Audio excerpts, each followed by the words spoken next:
येत्या 5 तारखेला 5 जुलै रोजी मराठी भाषेच्या अस्मितेसाठी आणि हिंदी सक्तीच्या विरोधामध्ये सन्माननीय राजसाहेब ठाकरे यांच्या माध्यमातून मराठीचा झेंडा घेऊन आझाद मैदानावरती आपला मोर्चा आहे। या सरकारनं पहिलीपासून चौथीपर्यंत हिंदी लागू केलेली आहे आणि ही लागू केलेली हिंदीची सक्ती या ठिकाणी झुगारून देण्यासाठी हा मोर्चा आहे। म्हणून ह्या मोर्चामध्ये फक्त मराठी माणूस असेल, ना कुठला झेंडा असेल, ना कुठला पक्ष असेल, फक्त मराठीचा अजेंडा असेल अशा पद्धतीचं स्लोगन घेऊन हा मोर्चा आहे। आणि तुम्हाला या माध्यमातून मला सांगावं असं वाटतंय की मराठी माणूस म्हणून यामध्ये सर्वांनी सहभागी व्हावा असं आवाहन देखील करतो आहे।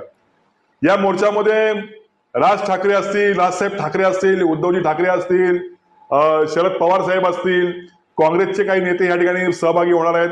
आणि आमचं आव्हान देखील आहे, जे भाजपामध्ये जे काम करणारे मराठी सगळे नेते आहेत त्यांना देखील आव्हान आहे की आपण देखील या मोर्चामध्ये यावं।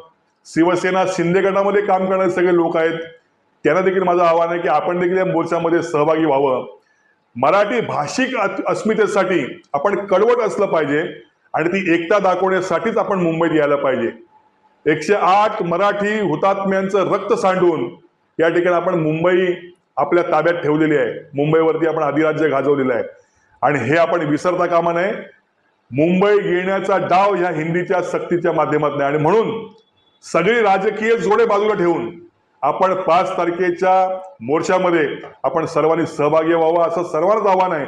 म्हणजे विविध मंडळ असतील, विचारवंत असतील, साहित्यिक असतील, सिने क्षेत्रातली लोक असतील, नाट्य क्षेत्रातली लोक असतील, या सगळ्यांनी येत्या 5 तारखेला गिरगाव चौपाटीवर मोठ्या संख्येने उपस्थित राहावं असं आवाहन आपल्या चॅनलच्या माध्यमातून समस्त मराठी जनतेला या ठिकाणी करत आहे। धन्यवाद। टाइम्स डिजिटलला लाईक करा, शेअर करा, सबस्क्राईब करा आणि बेल आयकॉन दाबायला विसरू नका। Times digital.